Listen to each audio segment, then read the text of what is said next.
Maqaa gooftaatiin baay'ee waan nama ariifachiisuu fi naasisuudha dhugaa dubbachuu fi yeroo ishee akkasitti viidiyoo ishii tiktook irraan gadhiiftu viidiyoo lama yeroo gadhiiftu maalan se'e beekaa viidiyoo kana ilaalee namni shirshiraa godhu nama adda baafachuu waan akkas goote natti fakkaata dhugaa dubbachuu fi of ajjeesuu fi murteessitee natti hin fakkaatu. Egaa yeroo seexanni nama jala ka'e guyyoota gammachuu baay'eera guyyoota gaddaa sa'aatitti fixxi jechuudha seexanni.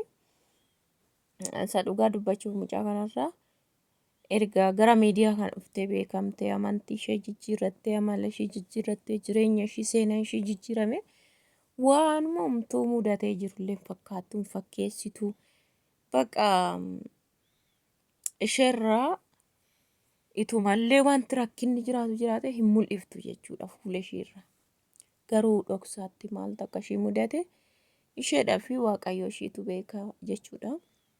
Bara kanafaa immoo maashaallah nama cimtuu turteeyyuu hojii jalqabsiiftee sira'atanii abbaa manaa cidha godhatanii faaruu baasanii seenaa isaanii jijjiiranii manallee dhiyoo kireeffatanii mana kifilii tokkorraa mana guddaa kireessite akka waan nan deema gaa jettee sirreessiteetti makiinaa bittee fi liqiyaasaa ta'uu jechuudha.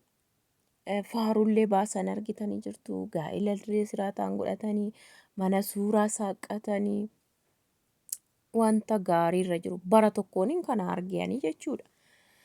Nama cimaatu kana otoo hojjateellee itti fufuu baate nama cimaatu kana jalqaba jechuudha. Gurbaan kun dura miidiyaa irra sirrumaayyuu amma kana mul'atee hin jiru. Faaruu faarfataa kanaan ala baay'ee iyyuu hin beeku miidiyaa irratti. Amma garuu mana suuraa banatanii maal jedhanii maaliigaa maaltu akka ishii mudate ishee fi waaqayyo ishii qofatu beeka. Garuu kiristaanaa akkamitti obsa akka dhabde waaqayyoon gaha ishee faana jira. Dhugaa nama nu garuu akka nama jedhanii tokkotti waaqayyoon lubbuu ishee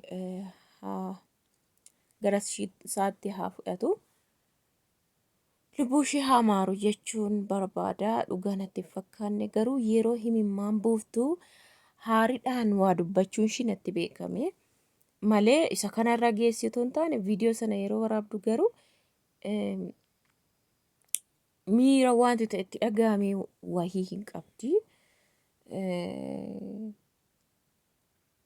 Ani qaldii fi kanaan mi'a ammam namni na jaalata ammam namni sheer godha waan akkasii waan karoorsite natti fakkaata. Egaa miidiyaan kun silaarraa waan baay'eedha waan ta'eef waan hin amansiifneef jechuudha. Sana booda garuu gara dhumaa irratti wadaroo ol qabdeeti funyoo ol qabdee agarsiiste. Yemir natti fakkaanne inni eessa jira cufattee wayii jirti natti fakkaata. I think maaltu otoo nama akkasitti jaalattuuf bukkee qabdu moo amma lubbuu dabarsuutti ishii dabarse hin beeku ani. Kiristoos beekadha. Namni tokko mee yoo dhiphate nama baay'ee cimaa nama baay'ee nama jajjabeessu nama ayizoosh jedhu of biraa yoo qabaate murtoo akkanaan fudhatu bar biyya lafaarratti. Karaa nama sanaa nama gaariin of biraa qaba yoo jedhanii karaa nama sanaa yoo naani murtoo ofirratti fudhatu natti fakkaata yeroo ilaalan yeroo tokko jechuudha. Amma too akka viidiyoo irratti ilaallu baqa waliin qalladan kennaa guyyaa guyyaan fiduuf kana rakkoo ishii mudate amma rakkoo ittiin fudhuu deemtu kana yeroo mudate namni kunoo cimaadha nama ayizoosh jedhee bukkee dhaabatu maaliif of ajjeesuu murteessite? I don't know. Dhuunfaa oomiti ishiin nama kanaaf bukkeedhaa qabdi itti sheer godhatti. Lubbuun ta'in malee wanti dhufe dhibeen ta'in malee wanti dhufe qobaan jedhamu dhibee qobaa kee dandeessaa. Lubbuu du'aa yoo ta'es qobaa keeti namni sii du'u hin jiru waan ta'eef. Garuu waan biraa yoo ta'e maaliif fotoos of biraa qabdu of ajjeefte? Namni poosti godha garuu ani kanan xiinxala dhugaa dubbachuuf. Waayifaayin nadde baay'ee tokkoon dhiphadhee saaqee amma dhugaa ta'uu adda baasutti garuu karaa feesbuukii naa saaqee duraa waayifaayin በኢየሱስ ስም dhugaa waaqa baay'ee tokkoon gaddee baay'ee waaqayyoon daandii ishii banee ture. Guyyaa gabaabduu kanatti waan gaarii hojjedhuuti badi jedheeni garuu koomantii yeroo tokko koomantii ishii baay'ee seeneen dubbisu garuu ol baastee ijoolleen immoo ishii fakkeessanii hojjetan jaakoosa ishiin jettu mana kanattiin hojjetan jiru kan otoo argaa dhunkeen barbaannu jedhan jiru. Maaliifin jedhaanii yeroo baay'ee dhugaa waaqayyo argi goota akka koomantii ishiidhaa barreesseen beeku. Na gammachiifti dhugaa jechuun bakka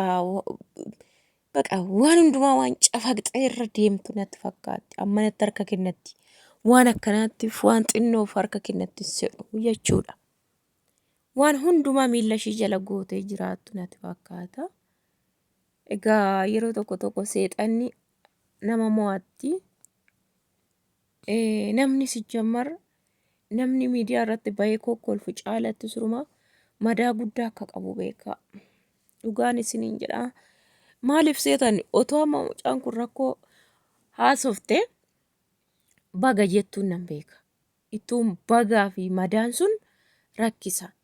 Isin isa kalee darbeenuu abaaraa jirtu har'a waan biraatoo isinitti himatte baga waan jettaniif baga jechuu fi jechi immoo tuqee jiru kun ittuu miidhaa guddaarraan buusa. Kanaaf tarii beekaa gaa'ela gammachuu fakkaatu jireenya gammachuu fakkaatu bakka waan akkasiitiin quruphifti natti fakkaata. Irra dibaasa jedhanii malee wanti guyyaa tokko murtoo ishiitti fudhatu maaliin ni laata? Akkuma beekan firii walii ta'aniiti karaa gaa'elaallee inni duraan nama biraa bira turu isheen duraan nama biraa bira turu. Waan dhoksaattiin har'a rigii ol bahee jedhanii walitti mufatan minaa qabu. Egaa karaa sana dhiyoo erga sargii asiitii erga qalabatii asiitii iyyuu eenyuun kun ol bahee antalli duraanii yaada baaste onlaayinii irra addunyaa irratti egaa goote. Egaa waan dhokataa dubbii dhokataa lubbuu ishii dabarsu akka jiru ishii qofaa fi waaqayyo isheetu beeka. Garuu baay'ee tokko nagaddisi kanuma footoo si arguu baadhee akka itti na jibbisiisu har'a maal jedhaa laata suni har'amni dhugaa namni tokko hin jarjarinaan jedhaa.